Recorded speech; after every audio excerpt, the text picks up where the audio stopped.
Craft Club, Craft Club. We're all gonna craft at Kevin's Craft Club. You will craft, and I will craft, and we'll all craft because it's Craft Club. Hello, everyone. Thank you to all that have sat through my really bad Christmas script. I hope that it has at least been entertaining. You've been able to put it on in the background while you're decorating or while you're, you're crafting or whatever you're doing. Now, this is a movie, like I said, that I wrote a really long time ago. So I do feel as I'm reading it, because I've not read it for so long, that I am a much better writer now. But I also still love this concept of giving somebody gifts from beyond the grave, or like leaving something behind for your loved ones for them to open. And there's just something really beautiful about that. There is that M. Night Shyamalan-y twist that we had in the last act. But I also think like it's not meant to be a ghost story. It's meant to be more, and the ghost is not like a ghost. Like it's her imagining it, right? Like it's not supposed to be like, oh, he was dead all along.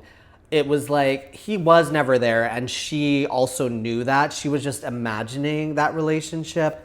And he did do this thing where he left these gifts behind before he passed away for her to open, but it has taken her a year to open it. And as she's opened it, it's bring her so much joy.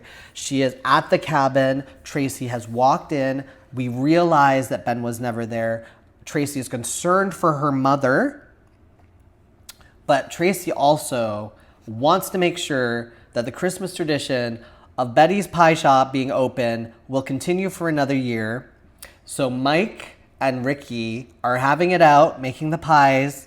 Tracy and Betty are at the cabin. We have found out that Ben has passed away a year ago or so, and that has been the thing that made her disheveled at the beginning of the movie. And now let us close off our winter edition of Craft Club with the final act of In Case of Emergency, also aka Christmas Presents. And when I said presents, I meant presents CE, not TS. Ooh. Ooh. It works on so many levels. Here we go. Act 9. Exterior, Mrs. Betty's Pies morning. It is Christmas morning, and there's a large crowd in front of Mrs. Betty's Pies. Miss Leonard is at the front leading the charge. She peers in the window dramatically. If this place is closed, I swear. Tracy opens the front door and peers out. Merry Christmas, everyone. As you know, it's been a hard time for me and my family, and I have to say, the crowd inhales with expectation,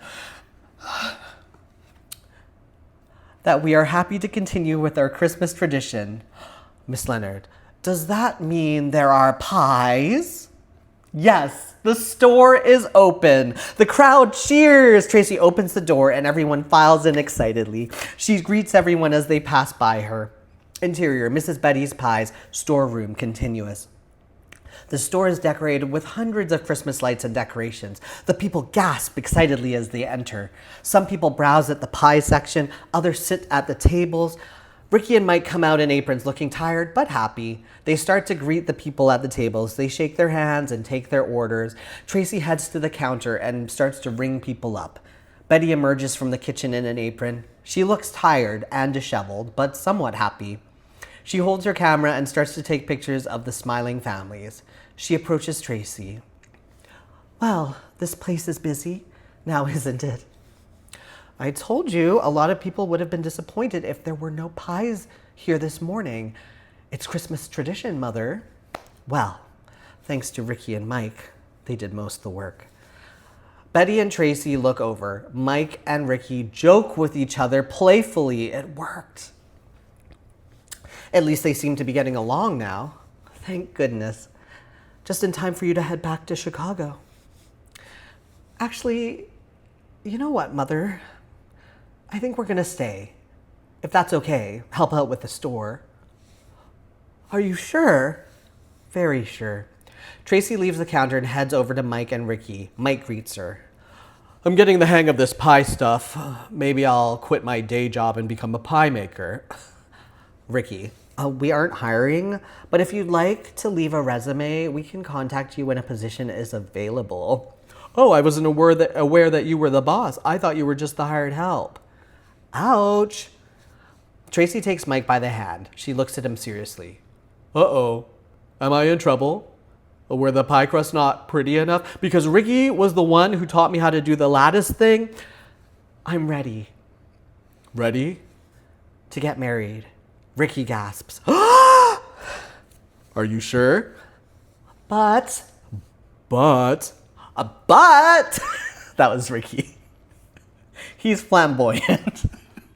I love queer flamboyant characters. I know that people are against it, but I'm like, show your flamboyance, people. Here we go. Tracy goes, I don't want to go back to Chicago. I want to stay here. I want to live in our little house and have kids together and grow old together here with my mother and the store and my friends. Tracy looks at Ricky. Ricky begins to sob. Mike and Tracy move in to console Ricky, but Ricky pushes them away. No. This moment isn't about me. This moment is about you two. Right. Tracy turns back to Mike. So, what do you say? Well, Mike pauses dramatically. He then takes a ring out of his pocket. Okay. I guess the only thing to do is... Mike gets on one knee. The room turns and sees them. They all whisper excitedly as they watch. Betty is watching from behind the counter. She takes pictures. Tracy McCarthy, would you do me the honor of being my... Tracy is too excited to wait. Yes! Wife. Mike stands up and kisses Tracy. The customers cheer. Ricky is sobbing uncontrollably into everyone around him. That's my friend. That's my friend. She's finally getting married. I'm going to be her bridesmaid. Wait, what is a male bridesmaid? A bridesman? I'm just so happy. Betty watches. Miss Leonard sees Betty and pushes her way to the counter. Mrs. Betty, congratulations. Your baby's getting married. She's all grown up, isn't she? I remember when she was born. Such happy times. Such happy times. It is good to see you doing better. I was so worried that there wouldn't be any pies. I'm glad that you decided to open the store. The other customers hear Miss Leonard's and turn and watch. They nod in agreement. Mrs. Betty, this store is so important to all of us. I remember the first time I came in here. I knew I would be coming here for years to come. The most delicious treats I've ever had. Miss Leonard looks around, realizes that she has the attention of the room. She speaks loudly now so everyone can hear. Merry Christmas, Mrs. Betty. We're glad you and your pies are back. The customers all clap. Betty smiles, taking it all in. Tracy comes back behind the counter wearing her ring. This is Betty. That's a beautiful ring, dear. Thanks, Mom. I guess we're officially settling down here in town. That sounds perfect. They hug. Tracy goes back to ringing up the customer. Tucker and his family, Tucker from the movie store, step forward with a pie. Okay, I believe this is Tracy. Okay, I believe the rhubarb is on the house, right, Mom? Yes, dear. Betty smiles, turns around, and heads back into the kitchen.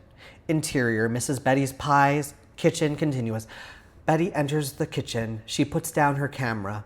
She goes to the counter and starts to clean up, piling up the bowls in the sink and cleaning the top of the counters. She walks by her purse, which is hanging casually open on the coat hanger.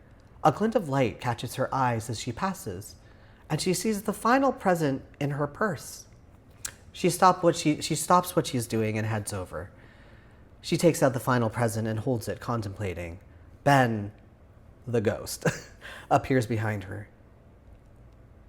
I didn't make enough, did I? You made the perfect amount. Betty turns to face Ben. Thank you for my gifts. They mean the world to me. Of course, my love. Betty turns back to her purse, away from Ben, and pauses. Aren't you going to open it? Betty thinks for a moment. I think if it's okay, I'm going to save this last one. Of course. Betty turns around to face him. He is gone. Betty looks around sadly. She puts the gift bag into her purse. For the first time, we can read the gift tag. It says, "Open in case of emergency. Love, Ben." Betty composes herself and then exits back into the storeroom. Interior, Mrs. Betty's Pie's storeroom. Betty enters the busy storeroom. She watches the customers eating pies with their loved ones. She watches Ricky and Mike running around serving pie. She stands next to Tracy, who serves the customers. She smiles. End of movie. Thank you all for watching the month of winter camp and for sitting through this script. I hope you enjoyed it. Put in the comments what you thought. And if you would like to hear more of my scripts, and if you would not like to hear more of my scripts, you can be honest in the comments. But listen, there's gonna be some Christmas themed videos coming up. We did do Christmas a little bit early because of Vlogvember. But I also think this was a good time to do it because hopefully you are in the Christmas spirit, and obviously you can rewatch a lot of these as I crafted and as I read the script. I hope that you have an amazing holiday. I hope that you had an amazing November.